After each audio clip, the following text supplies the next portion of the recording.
the time has come, the walrus said.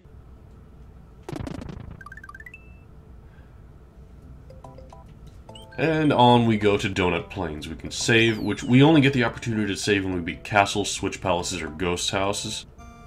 Donut Plains has a similar kind of theme to the previous world, although a neat background. I do like this quite a bit. And it also introduces a new power-up, which I unfortunately missed. We're going to have that guy respawn real quick. We have these Cape Koopa Troopas here, and if we manage to jump on these guys, like so, we get the Cape Feather, which is the brand new power-up. It's very similar in concept to the Raccoon Leaf, or the Tanuki suit, in that it has a standard attack up close when you hit the run button, and if you get enough momentum, you're able to fly. But the one different thing with the cape is, you can fly infinitely with this.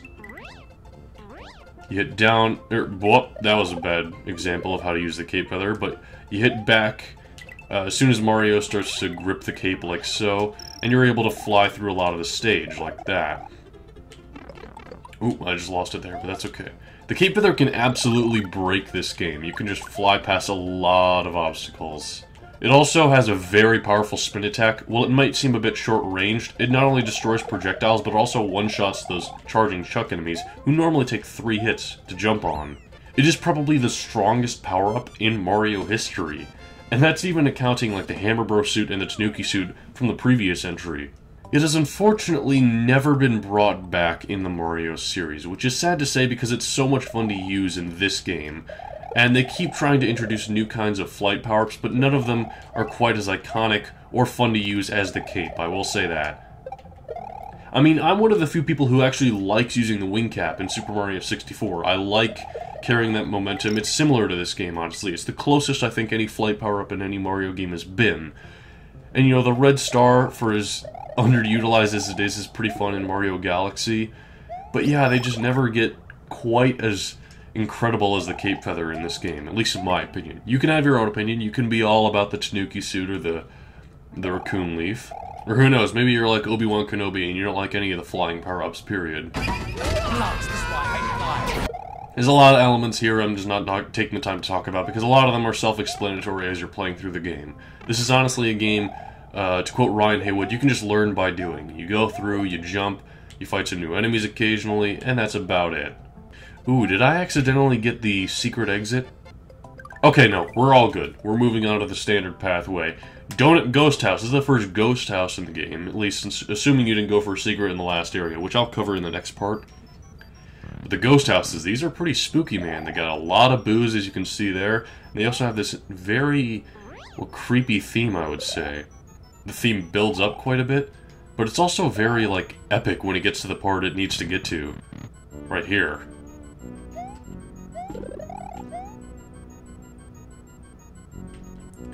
It deliberately takes things a bit slower than most Mario music does, and I find that very intriguing. The ghost houses are also home to the biggest puzzles in Mario. That room may look identical, but the door actually sends you to a different area.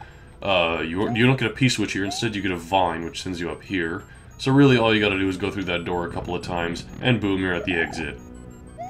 And would you look at that, we got enough points. Once you pass 100, you get the bonus game, so let's give that a go. Even though I'm not great at it, like I said before. So basically, we got these rotating blocks here. We got one in the middle that's always the same. We just gotta get 3 matches of something in order to get lives. So we got some stars going right here. This isn't going great. A lot of people can just immediately get all the same power-up.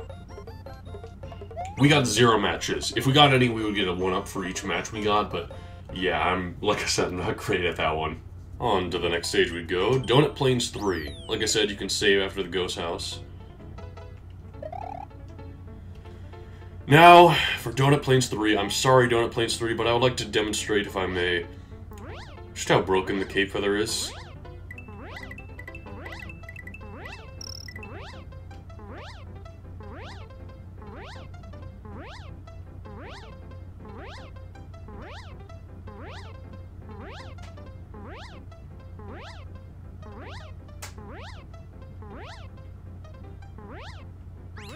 And that is Donut Plains 3, ladies and gentlemen.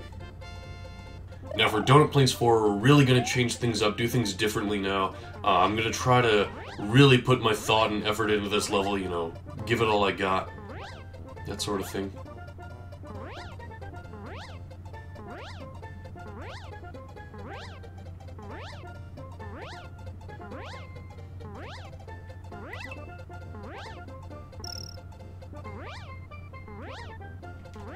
Oh! I deserve that. Alright, re-attempting Donut Plains 4. We gotta do it normally this time, and I missed the checkpoint even though it was there waiting for me. Okay. I'm not seeing any power-ups, unfortunately, but that's okay. We'll just try to make it to the checkpoint at least. There might have been a power-up down there somewhere, but I didn't want to go through that barrage of enemies. Did you see how many there were? There's the checkpoint right there. And the checkpoint did make Mario big, as you can see. That's a nice feature about the checkpoints in this game. Hey, Yoshi, been a while. Now, one thing about Yoshi is that he can't go in the Bowser castles or into the ghost houses. I guess so they don't break the level design of those areas. And there we go. We did the stage properly. 40 points, that's quite a bit. On to Morton's castle. This is the next one. And again, we have Morton here, but one thing that's kind of weird about this game is that all of the Koopalings' designs are completely different than they were in Mario 3. This is a part of the level where you really gotta take things slow, you gotta take your time, you know, you gotta be careful, you don't want to get crushed by any of these walls now, because that can happen. On to the boss with Morton himself. As you can see, he's completely green here, not at all like his later, or his earlier and eventually later designs. But the gimmick with Morton is that if you hit him, the walls close in, and eventually he'll start climbing the walls and jump up them where you don't really have an opportunity to hit him. But you can hit him several times before he even gets the chance, so he's really easy. A lot of the Koopalings in this game really are. In fact, I don't think any of them are really much of a challenge. When in Mario 3 there was like, the standout ones were Wendy and like Lemmy as the really tough ones, and Ludwig as well. Anyway, Morton Koopa Jr. of Castle Number 2 is now just a memory. The next area is the underground Vanilla Dome. What traps await Mario in this new world? What will become of Princess Toadstool? We're still calling her that, even though it's been Peach in Japan this entire time.